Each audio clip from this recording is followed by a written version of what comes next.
Spider-Man is the most popular superhero of all time, and since my early childhood, he's always been my personal favorite superhero.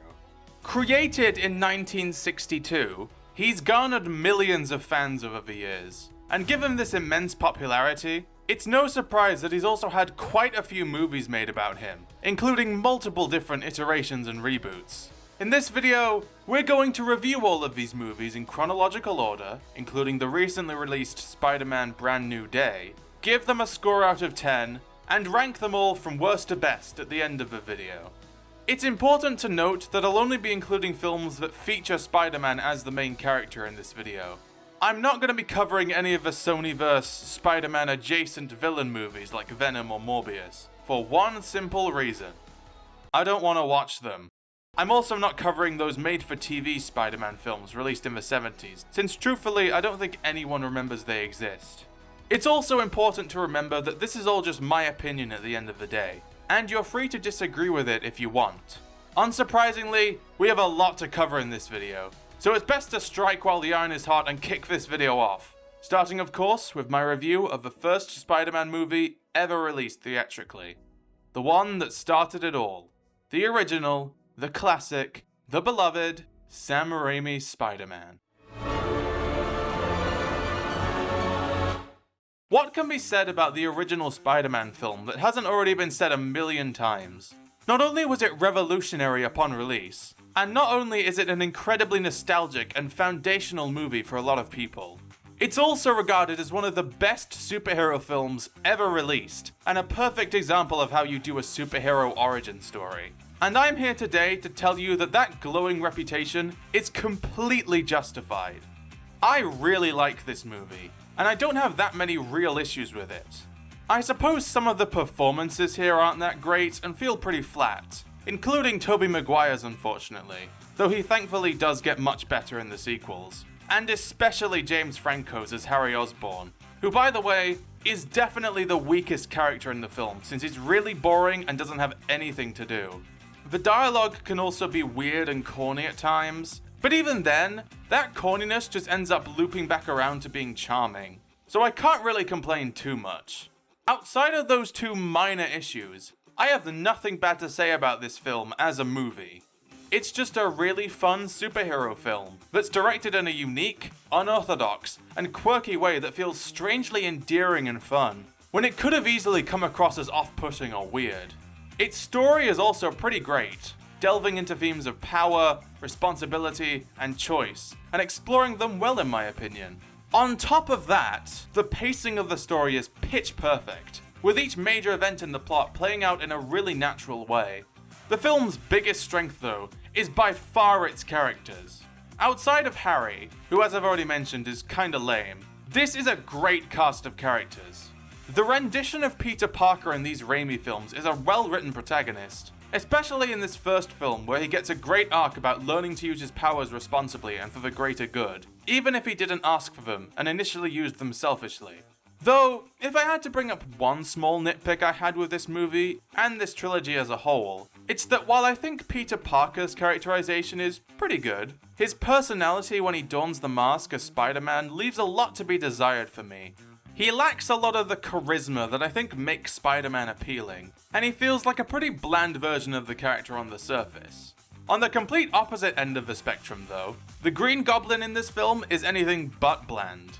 He's a terrific villain, probably the best villain in any Spider-Man film, played excellently by Willem Dafoe, and he works as a great contrast to Spider-Man. Unlike Peter, who didn't ask for powers, Norman gave himself superpowers and ended up becoming consumed by them and using them for evil, demonstrating that those who desire and seek power are often the least deserving of it and most likely to misuse it. He's also just a delight to watch, as he becomes gradually more and more unhinged throughout the film, and what little sanity he has left slowly begins to drain away. Then of course, there's the best character in any of these movies, J. Jonah Jameson. I don't think I need to tell you why Jameson is such a great character. Literally any scene with him across the entire trilogy is comedy gold. Finally, there's one character who I wasn't expecting to like nearly as much as I ended up doing upon my most recent viewing, and that's Mary Jane Watson. I say this because it's become a bit of a trend to hate on this character over the past few years, but I think she's one of the most consistently compelling characters in the Raimi trilogy. I don't want to come across as patronizing, but I think a lot of the people who claim to hate her misunderstand her character. Or just hate women. In this movie specifically, her arc is about trying to find her place in the world and someone she can be truly happy with, after living most of her life unhappy and unfulfilled, and I really like how this arc is handled. It's an underrated part of the film, and one that I think should be given more praise, alongside MJ's character in general. To top everything off, the action scenes in this movie are pretty exciting, though as we're about to see, they're also going to keep getting better as this trilogy goes on, so it's best to save my praise for them for later. Overall, Spider-Man 1 is such a blast, and a great example of what most superhero films should strive to be like. Fun, well written, and well made from a technical perspective. I'm gonna give it an 8 out of 10. A promising start to this video, and things are only gonna get better from here on out. At least for a little while. Spider-Man 2 does what any great sequel does, and takes what worked about the first movie and improves upon it tenfold.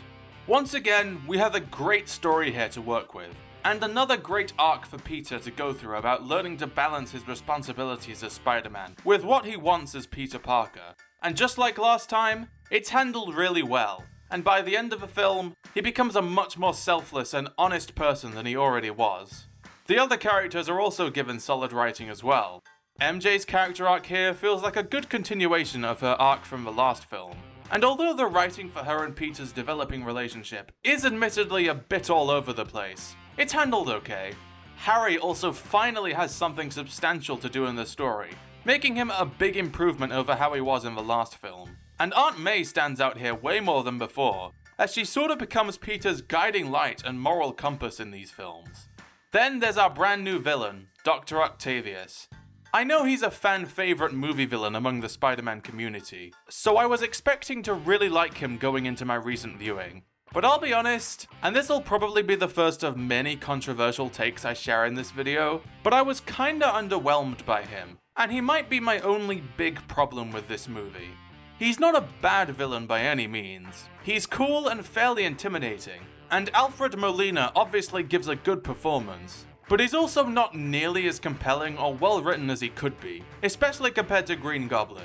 Though I really like his origin and his redemption at the end, there should have been a lot more character development between those 2 points, since it hardly feels like there was any as is. His evil plot also feels really disconnected from the main conflict of the story, and he barely appears in the movie in the middle chunk. In short, while he is a good villain currently, he could have been a great one if he wasn't held back by the aforementioned issues. Apart from that though, the script for this movie is fantastic. Not only is the character writing strong, as I've already mentioned, but the dialogue does a really good job of conveying information, even if it's a bit on the nose at times. It's also really funny as well, way more than I remember. The world building is worthy of praise too. This entire trilogy does such a good job at feeling so large in scale, and making New York City feel so vast and lived in. And the movie looks so good! It's kind of insane how well directed this is, and the cinematography is much more noticeably great than in the first film. So many shots are framed expertly, and contain so much visual symbolism. That's not even mentioning the excellent camera work in the action scenes. Dear God, the action scenes! To this day, they still might be the best action scenes in any live-action Spider-Man film, as they're thrilling to watch and brilliantly choreographed. The editing in them, and throughout the rest of the movie, is super slick, and I love all the practical effects used in these Raimi films too. The CGI in Spider-Man 2 also doesn't look too bad considering it came out in 2004. It's aged really well, just like the movie it's in, which to this day is still one of the best superhero movie sequels ever made, and a great movie overall. I like it more than the original, and I'm also gonna give it an 8 out of 10. Damn, 2 back-to-back hits early on in the video, and we've still got one more Spider-Man film directed by Sam Raimi to go. I sure do hope the consistent quality so far carries over into the next movie. Surely, since Spider-Man 2 improved so much from the first film, Spider-Man 3 must also be a big improvement, right? Right? The very first shot of Spider-Man we see in this film is reused CGI from the last film. I'm sure this bodes well. Spider-Man 3 is easily the most frustrating film I'll have to talk about in this video, because while it's not really all that great as is, the pieces were there for this to be the best Spider-Man film ever released at the time. It had so much potential, and so many great ideas, but the film fell short anyway due to one main reason: the script. Whilst not being awful, and still having a lot worthy of praise in it, the script also feels really messy at times, due to it trying to tackle so many different underdeveloped subplots at once to the point of feeling bloated. And more importantly, it doesn't do a good job of executing the movie's ideas very well. Nowhere is this more apparent than with the film's 3 villains. Yes, you heard me. This movie has 3 main villains in total. All of them are interesting concepts for villains. Sandman has a sympathetic backstory and an interesting connection to Peter. Eddie and Venom, whilst objectively terrible adaptations of the characters they're inspired by, work within the narrative as physical manifestations of Peter and Spider-Man's worst traits that he needs to overcome. And Harry... Okay, I'll be honest, I still don't really like Harry that much. All you need to know about him in this movie is that he's evil now. Just like James Franco in real life. But due to the script's shortcomings, all 3 of them feel underdeveloped, since they each have barely any screen time to be interesting villains.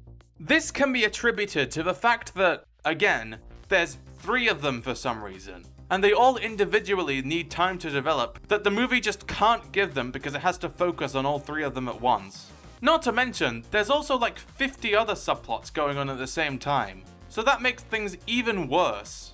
If the scriptwriters, or more specifically the studio pressuring them, just stuck to one main villain instead of trying to cram 3 of them into one film, then we wouldn't have the situation we have now where these characters keep disappearing from the narrative for brief intervals while another villain hogs the spotlight. Another instance of the script being poor is how Peter's arc this time around, which on paper I really like, is handled. The idea here is Peter realizing that his worst and most toxic traits, enhanced by the symbiote's influence, are destroying who he is and hurting the people he cares about the most, and growing past and overcoming them to become a better person. Again, this is an awesome idea for the film's main conflict, but the problem is, the execution of it is severely butchered.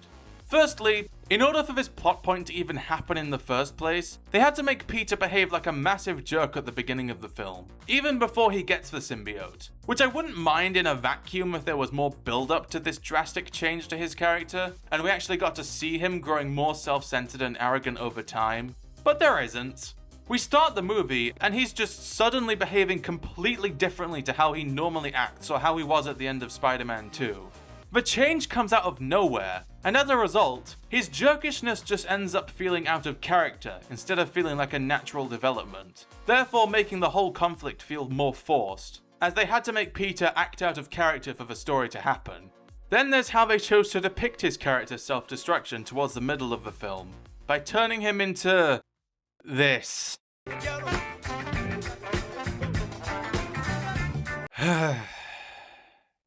Look. I like Bully Maguire as a meme, but within the context of the movie, this is such a stupid way of showing this change in his character that's incredibly hard to take seriously. The emo hair especially takes me out. It's so unserious, man. Stuff like this is yet another example of Spider-Man 3 poorly executing some of its best ideas, and holding them back from reaching their true potential. There's also a ton of dumb stuff in the plot, the dialogue can be clunky sometimes, the pacing in the first half of the movie is a little slow, and this movie probably has the most corny moments in the trilogy, and that's saying something. The point is, the script and story in this film aren't great, and the main reason why Spider-Man 3 is one of the weakest films in the entire series. Now again, I want to reiterate that there are also good aspects of the script too. It's not all doom and gloom. I like how some of the scenes displaying Peter's development are written. I like some of the themes the film explores about toxic relationships and forgiveness. MJ is written well again, and her and Peter's relationship is easily the most compelling part of the film. It's honestly a pretty realistic depiction of a relationship and its issues, showing how poor communication and one individual's problems can push the other away and make them feel lonely. And also how despite what erosion may occur, people can still power through and come together again if they love each other. I like the ending a lot too. These are all good things I can name about the script, but they unfortunately don't make up for the messy parts of it in the grand scheme of things. To give Spider-Man 3 some credit though, outside of the script and the story, everything else about the film is pretty much on par with how it was in Spider-Man 2. The direction is still excellent, the cinematography is still strong, and the action is still great. Hell, the climax in this film is probably the best out of any Raimi Spider-Man film. It also took me until watching this film to realize just how amazing the score in all the Raimi films is. Genuinely great stuff. The visual effects are worthy of praise for the time as well, especially the detail on Sandman in his origin scene. That stuff still looks great to this day. The last nice thing I can say about Spider-Man 3 is that it's definitely not as bad as critics of the time called it. I may not think it's all that great, but it's definitely not an outright bad film, and I have no idea what people in 2007 were smoking when they said this was one of the worst superhero films ever, especially since these were the type of superhero movies we were getting back then. At the same time though, it's also not nearly as good as its modern day defenders claim it is. It's more just middle of the road. There are plenty of great things about it, and it had the potential to be amazing overall, but it also has numerous weak aspects that hold it back a ton. At the end of the day, though I may enjoy some of it, overall, I can't rate it any higher than 6 out of 10.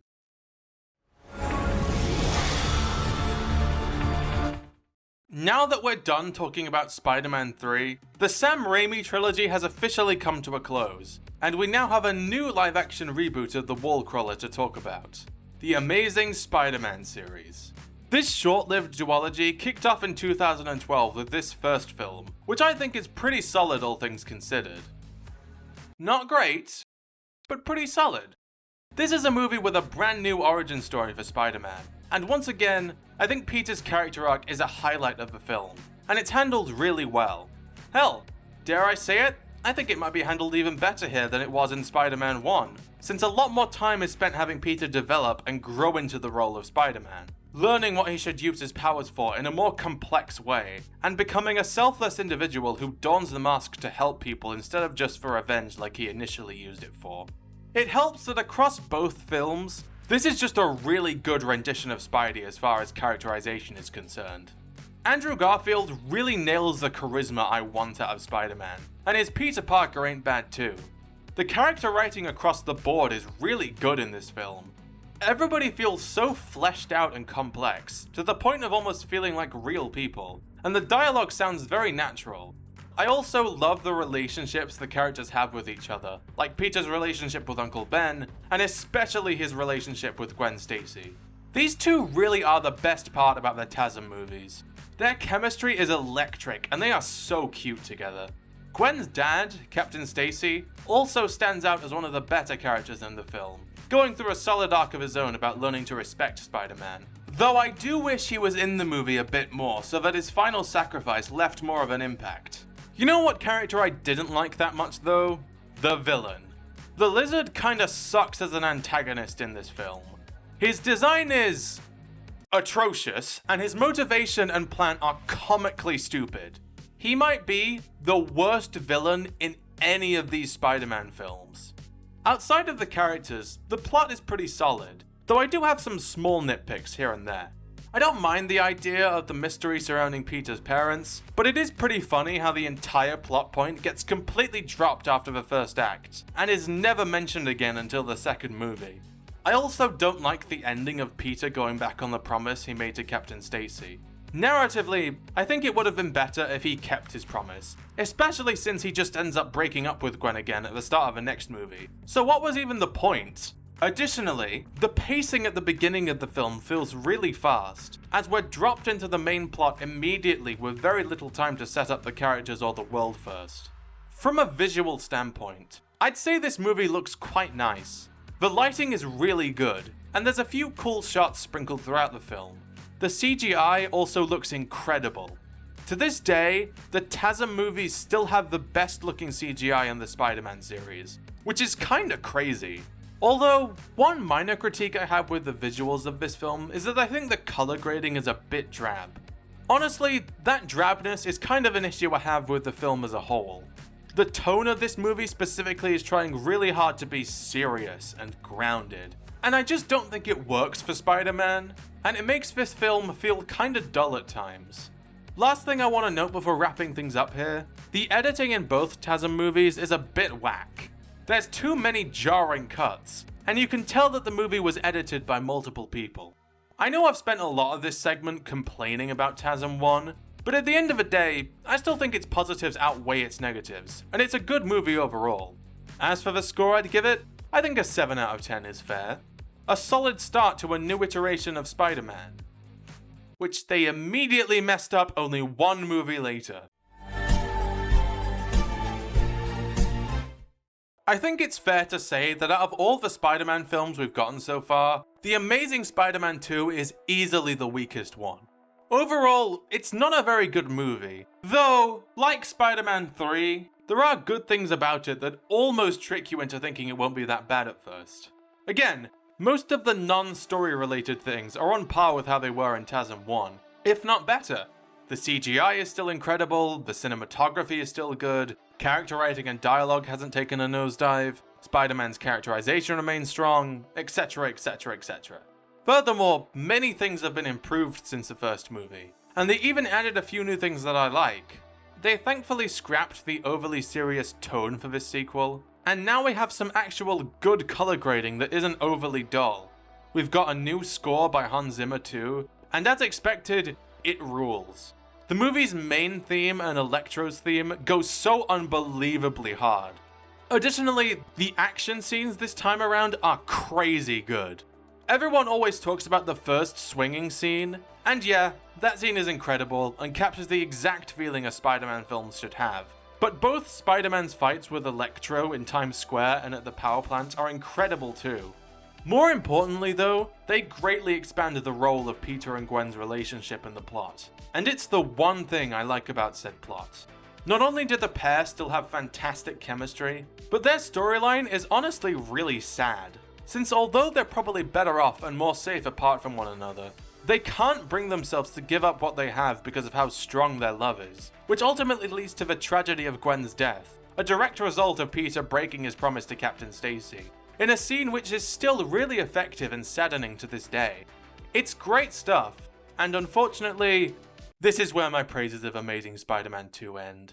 From this point onward, I have nothing good to say about this movie, because the rest of the film is painfully mediocre. And the main reason why is that the plot this time around is incredibly weak. I don't know what it is about these bad Spider-Man films and trying to cram in as many subplots as possible into their script, but we once again have another movie with too many subplots happening all at once. And the worst part is, none of them, aside from Peter and Gwen's relationship, are written in an interesting enough way for me to develop any attachment to them. I don't care about the majority of the stuff happening in this movie, including the mystery surrounding Peter's parents, and especially the stuff related to the villains. Again, I don't think the ideas for both of these antagonists are bad, but neither end up working as effective villains because they're underdeveloped, barely in the movie, and feel extremely one-note. The writing of all these subplots is really undercooked, and I have no reason to get invested in the movie as a result. There's also plenty of dumb moments throughout the plot that get on my nerves, and basically no significant character development for anyone in the film until the last 20 minutes or so. And at that point, it's too little too late. All of this results in a movie that has almost nothing of value to offer the viewer from a narrative perspective, and it gets really boring after a while, whilst also feeling rather slow. Unfortunately, all the good stuff about this film I mentioned earlier doesn't make up for these narrative shortcomings, as the quality of a story is the main deciding factor in a film's quality, and the mediocrity of this story makes for a mediocre film.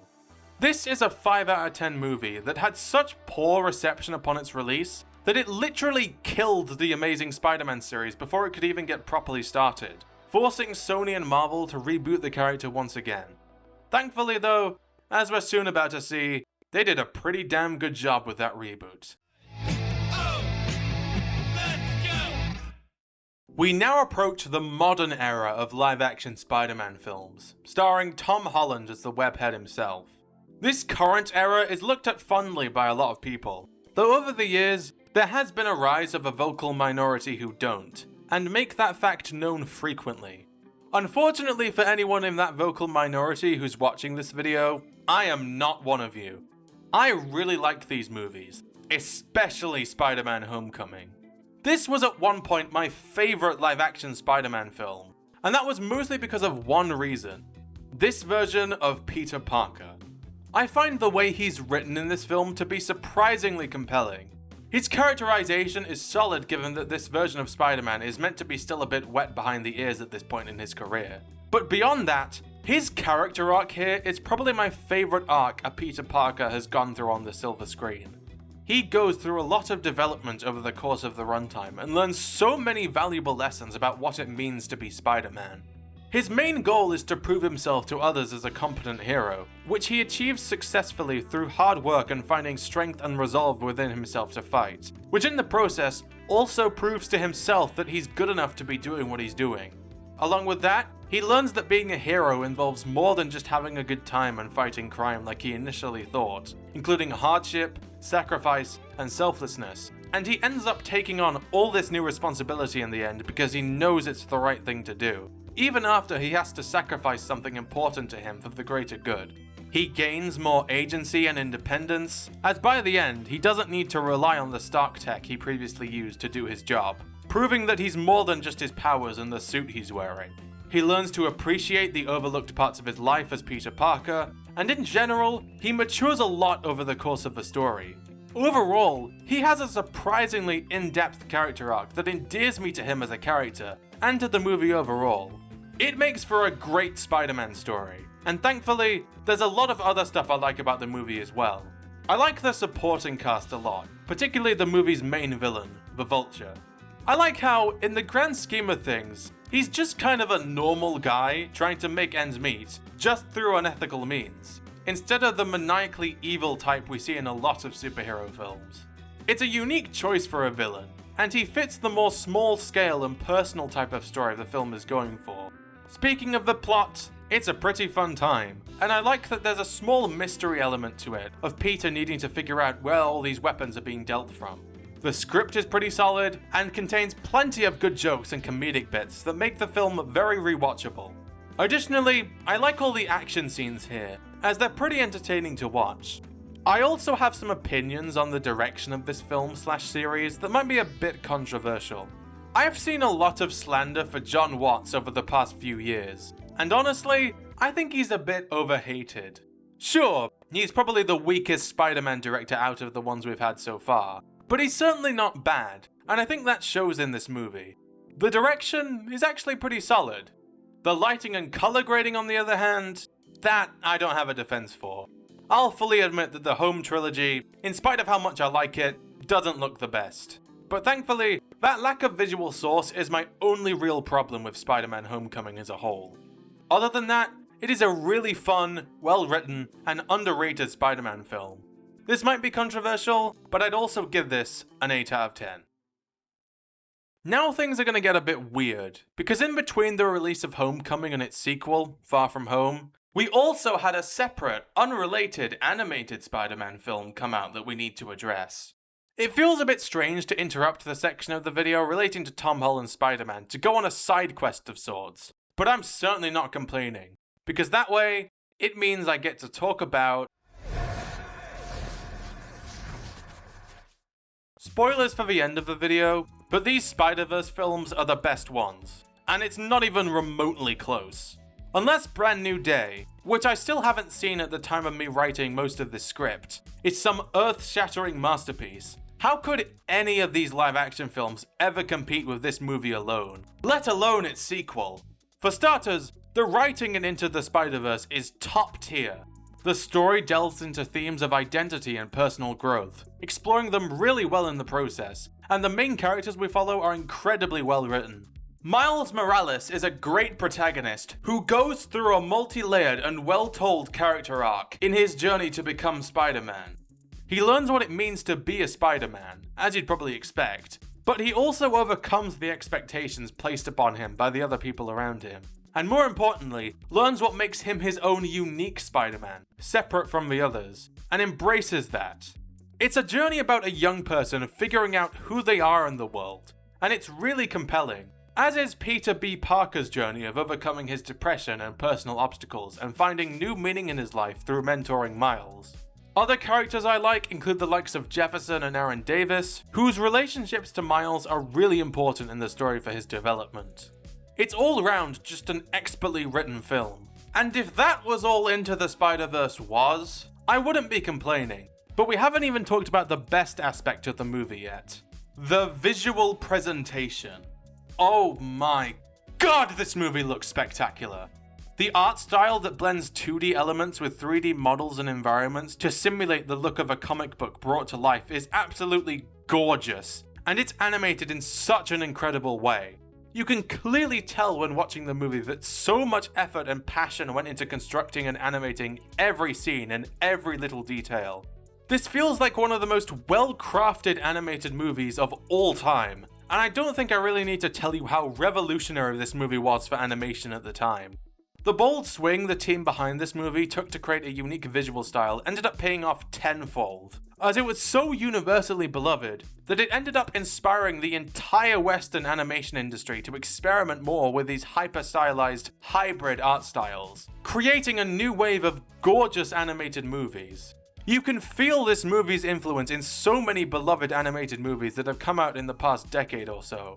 The Mitchells vs. the Machines, Intergalactic, Puss in Boots: The Last Wish, TMNT Mutant Mayhem, The Wild Robot, K-pop Demon Hunters, and many more in the future, I'm sure. That is how impactful Spider-Verse's animation is, and for good reason too, because it's awesome. That's not even mentioning how the spectacular animation is complemented by the excellent cinematography, or how stylish and fantastic the direction and editing is, or how terrific the action scenes are, or how amazing the score and soundtrack are, or how funny the movie is. There's just so much amazing stuff in this movie that I could gush about all day. In my opinion, it is nearly perfect. Nearly. Believe it or not, I do have a couple small issues with it. I don't think it's absolutely flawless. I think the pacing is a little too quick for my liking, with so much happening in such short periods of time that certain elements of a story don't get a whole lot of time to breathe. Additionally, some of the side characters, and especially the villains, are a bit underwritten. Aside from those two minor flaws though, I love this movie. It's a near masterpiece that I'd be down to rewatch any day of the week. 9 out of 10.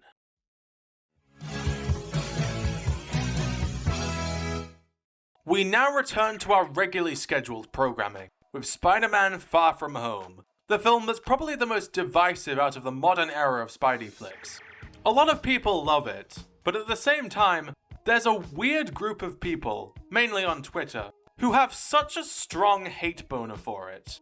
In my personal opinion though, while it's definitely the weakest out of the Home trilogy, it is also by far the most overhated film in this video. Yeah, I said it. This movie is good, damn it!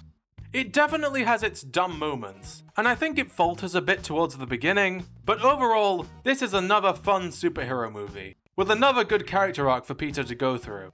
This time around, after the events of both Avengers movies that happened in between this and Homecoming, Peter wants to shelve his responsibilities as Spider-Man and take a break after becoming burnt out and experiencing trauma from watching Iron Man die. And he also feels he's not good enough to carry on his mentor's legacy. As you'd probably expect though, over the course of a film, he has to learn that he can't just abandon his responsibilities, and that he doesn't need to be the next Iron Man, because he's his own individual at the end of the day, regardless of where he came from. I think this arc is solid and well told, even if it's not quite as good as his character arc in Homecoming in my opinion. Peter has a new villain to fight too, and oh boy, is Mysterio quite the villain. Obviously his powers in this movie are awesome, and they're used incredibly effectively in these awesome illusion sequences, which are some of the best scenes in any Spider-Man film. Beyond that though, I just love his motivation and personality. He's such a petty loser who wants to use Tony Stark's technology to create the illusion that he's the strongest superhero ever, stronger than Iron Man could have ever been, all because he's still upset that Tony wronged him all those years ago. That is such a great idea for a villain, and he's one of the best antagonists in any Spider-Man film.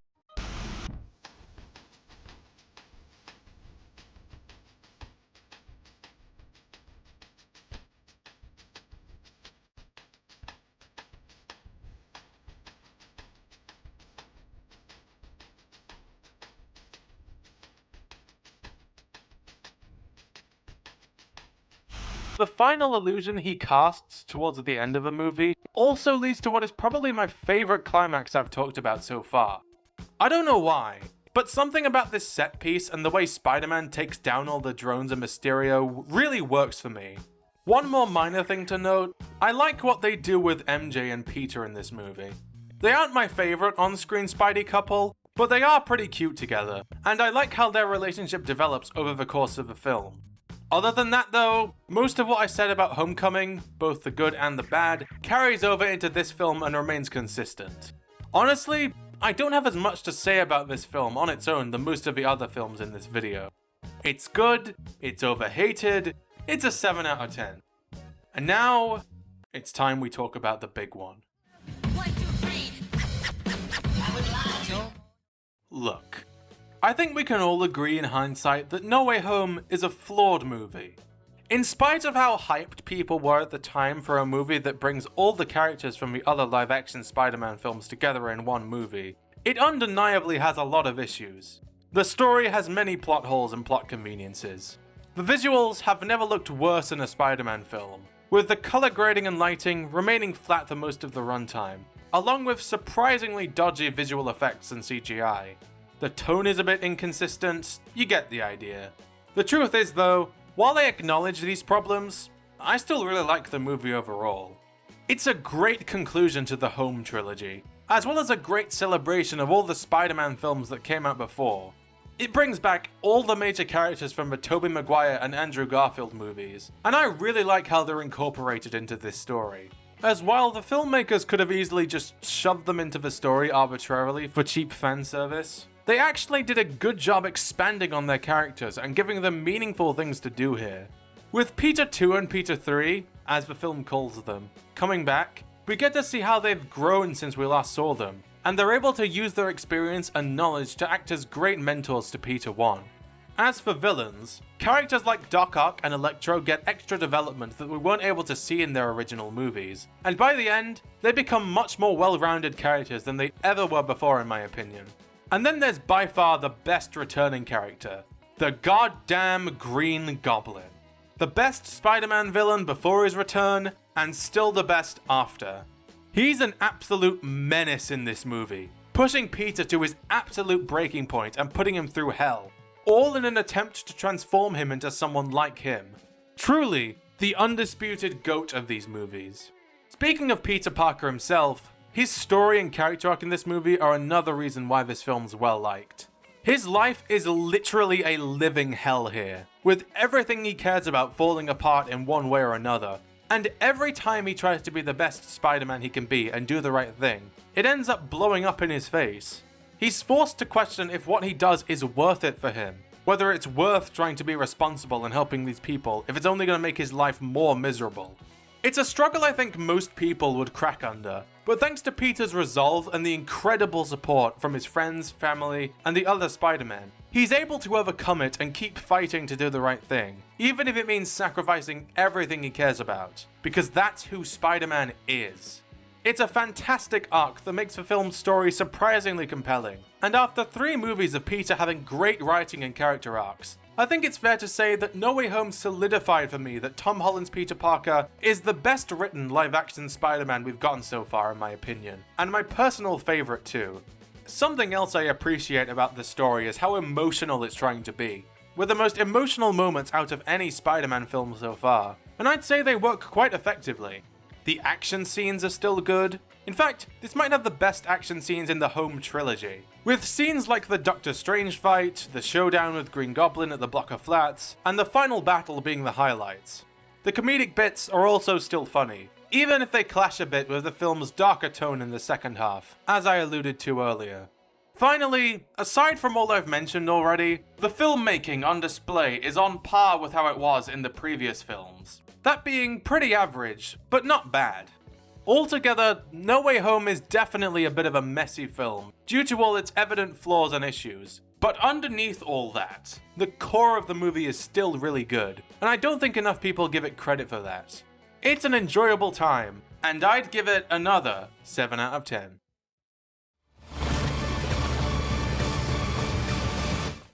We now arrive at the penultimate movie in this video, and man, what a movie this is. Spider-Man Across the Spider-Verse, the sequel to the already fantastic Into the Spider-Verse, that's not only on par with said predecessor, but also might be even better. Right off the bat, I can confidently say that I don't have any significant issues with it at all. Sure, you could harp on the fact that this movie is only the first half of a larger story, which we are yet to see the climax of, and could hold that fact against the film and say that its story is inherently incomplete. But I don't think I would even agree with you on that being a problem. While yes, some plot lines are left unresolved here so that they can be carried over into the sequel, the movie simultaneously manages to tell a smaller story within the larger overarching plotline of these Spider-Verse films that feels mostly self-contained and complete within this film. We get multiple, fully satisfying narrative and character arcs here that are wrapped up by the end of the movie, making Across the Spider-Verse feel like a complete movie that stands on its own, in spite of it being a part 1 of 2. On top of that, said narrative and character arcs are excellent. If you thought the writing of Spider-Verse 1 was great, this is on a whole other level. For starters, one of my biggest issues with Into the Spider-Verse was how underwhelming the villains were. And I'm pleased to report that this successor managed to fix that issue by giving us not just one compelling villain, but 2. Of course, there's the Spot, whose transformation from weak, pathetic villain of the week to multiverse-shattering, terrifying force of nature was expertly done. And it all happened because of his really interesting relationship with Miles. I do wish he was in the film a bit more, as he sort of disappears from the narrative towards the middle. But I'm sure they're going to be doing more with him in Beyond the Spider-Verse. And it's hard to really complain about his absence when the film fills the void left by him with an even better antagonist. Miguel O'Hara, aka Spider-Man 2099. He is such a compelling antagonist, being a version of Spider-Man who, on paper, has the same beliefs you'd expect a Spider-Man to have, but whose ideology has become twisted due to what he's seen into something more corrupt.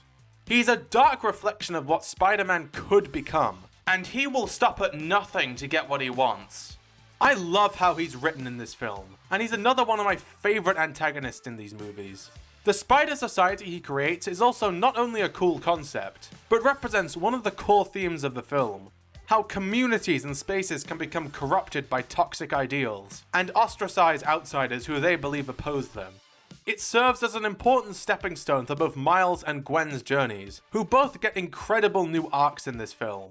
Miles realizes that this community that he wanted in on for so long is not what he thought it was, and learns to stand his ground against them and fight for what values he thinks Spider-Man should represent.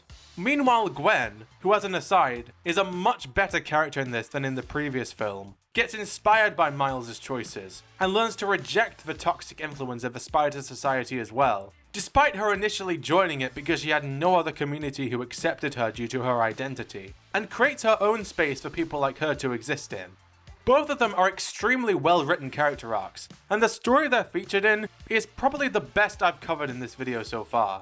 Moving on from the story and the writing though, everything else about the movie is spectacular as well.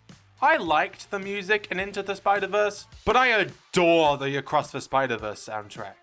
It's honestly one of my favorite soundtracks of the 2020s so far. Most of the original songs written for the movie, like Self-Love, Mona Lisa, Annihilate, Light the City Up, and especially Am I Dreaming, are great. But the score by Daniel Pemberton is something else. There's too many tracks I could list that sound incredible and have gone on to be instantly iconic. Both renditions of the main theme, Gwen's theme, Miguel's theme, the Spot's theme, New York train chase, Falling Apart, and many more give this film an unforgettable sound. The animation is somehow even more earth-shattering than in the last film as well, and the movie also experiments with all these unique art styles for the different worlds the characters visit, and they all look so damn good. I must say though, I imagine this was probably a really difficult film to animate, so I really hope all of the extremely talented animators who helped put this movie together were treated well behind the scenes. Oh wait. The cinematography, lighting, and color grading are so visually striking too. The action scenes are jaw-droppingly good, and each of them had me on the edge of my seat the first time I watched them. The editing is great. The direction is so stylish and full of sauce, and God, I love this movie. Overall, based on my most recent viewing of the film, I give it a 9 out of 10. But honestly, I could see myself bumping up that score to a 10 in the future, especially if the sequel ends up delivering. It's just that good, and it would have been a great film to end the video on. But of course, we still have one more movie to talk about. The movie this entire video has been building up towards, and our most recent Spider-Man film as of 2026. Finally, let's talk about Spider-Man Brand New Day is really, really terrible! It sucks! I hated it! It didn't even feature my favorite Spider-Man character! Big Wheel! 1 out of 10. Alright, thank you all for watching. See you all in the next video. Okay, but seriously though, is Spider-Man Brand New Day any good? Does it live up to the enormous hype it's had in its build-up to release? Are people right in saying this is one of the best Spider-Man films ever released? In my opinion, the answer to all those questions is yes. Absolutely yes. Brand New Day is a great movie. And even though I've sung my praises throughout this video about the other Tom Holland Spider-Man films, I have to admit that this is a big improvement over those movies in a lot of ways. Mainly, it fixes my big issue with the previous installments in this series about the visuals not being that great.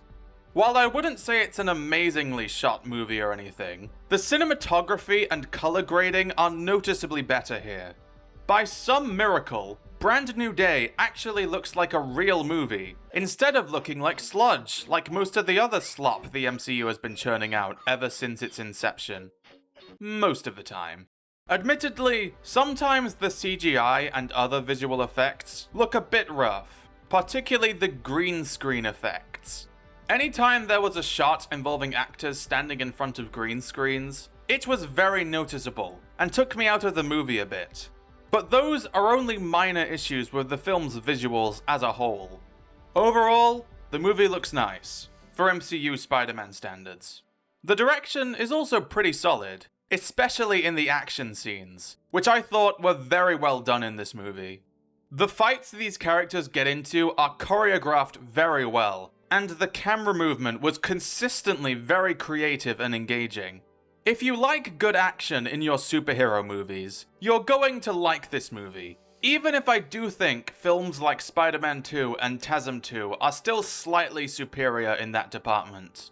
Additionally, if you like great stories too, then Brand New Day will probably also be for you, as the story and characters are probably the best part about it.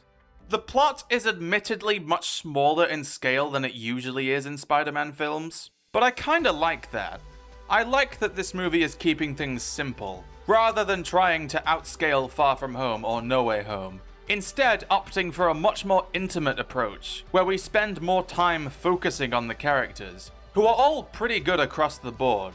Peter Parker, as always, is characterized really well, and this time around, his arc is about overcoming the loneliness and isolation that come with being Spider-Man by accepting himself, and learning to be more open with others instead of trying to push them away. And it's all very compelling and well executed. I also really liked the main villain, who I won't spoil the identity of since it is a twist in the movie. Not that it's that hard to figure out if you paid attention to the film's marketing. But let's just say I found their motivation and backstory to be very sympathetic, and their writing and character arc were well handled. Some of the side characters stood out to me too. I liked all of MJ's scenes here, as she thankfully maintains her good writing in spite of her memory being erased. And the Punisher goes through a small arc as well that was very much appreciated. The script overall is really good, and I liked the overall message and theme of the movie about the strength of being open with the people you're closest to, and being there for each other in times of need. It's a message that I think is very relevant at the moment, as we drift towards a society where our communication with one another is becoming more sparse and hollow, and loneliness continues to rise.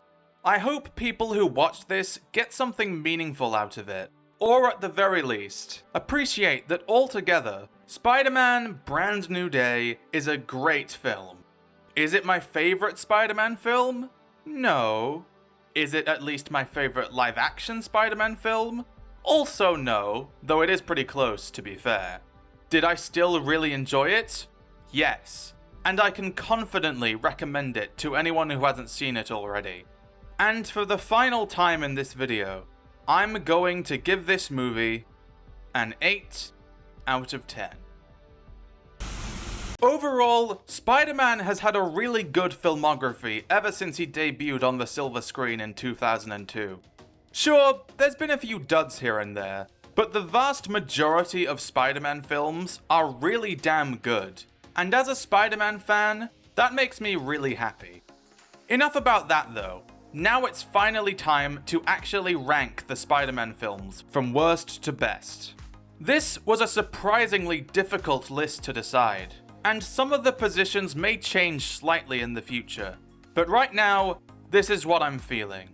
Number 11, The Amazing Spider-Man 2. Undoubtedly my least favorite movie in the series, but even then, at worst, it's just painfully mid more than actually bad. And there are a few likable things about it that shine through that mediocrity. Number 10, Spider-Man 3.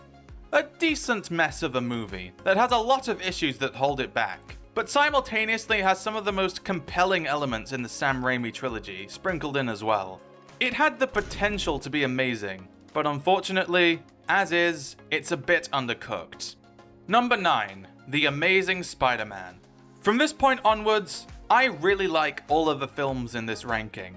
This movie's placement honestly feels kinda low given how much I praised it, and I still really like it at the end of the day, but unfortunately for it, I just like the other movies more. Number 8, Spider-Man Far From Home. I know a lot of people will get upset at me for putting this way higher than they would, but I don't really care. This is a really fun superhero flick that delivers a good story and characters, even if some areas of it could admittedly be better. Number 7, Spider-Man No Way Home. Flawed, but still great despite everything. It's an impactful end to the Home trilogy that also pays respects to every film that came before it in a satisfying way. Number 6, Spider-Man Homecoming. This is easily the most underrated film in this video. People should appreciate it way more, especially since it handles Peter Parker's character arc in a really compelling way. Number 5, Spider-Man Brand New Day. I didn't intend for all of the Tom Holland movies to be ranked directly next to each other, but here we are. A great flick overall, and an amazing new chapter in Spider-Man's story in the MCU. Go watch it in the cinema while you still can. Number 4, Spider-Man. Every bit as good as you remember it being. A superhero classic that was so good, it changed how superhero movies were made forever. Its characters, story, and writing are still great to this day. Number 3, Spider-Man 2. A lot of people would consider this to be the best Spider-Man film, and I can see why. It takes everything that was great about the first film and improves upon it, whilst also remaining a great movie on its own. Number 2, Spider-Man Into the Spider-Verse. Just as Spider-Man 1 changed the superhero genre forever, this movie changed the entire medium of animation for the better as well, on top of being a sharply written, incredibly compelling movie. It was the best Spider-Man film at its release, but since then, it has been surpassed by number 1, Spider-Man Across the Spider-Verse. The direct sequel to the previous holder of its title, Across the Spider-Verse is the best Spider-Man film ever released. Its animation, characters, story, and music make it an easy choice for this prestigious number 1 spot. The only way I see it being topped anytime soon is if the final movie in the Spider-Verse trilogy, Beyond the Spider-Verse, ends up doing the impossible and turns out even better than this one. And with that ranking now officially set in stone, this video has finally come to an end. I want to thank anyone who's watched this far into this long video, and if you enjoyed it, please consider leaving a like, commenting your personal ranking of the Spider-Man films, and subscribing for more videos about my random interests in the future. You could also follow my Letterboxd account as well if you want more film opinions from me. For now though, I'll see you all in the next video, and I bid you farewell.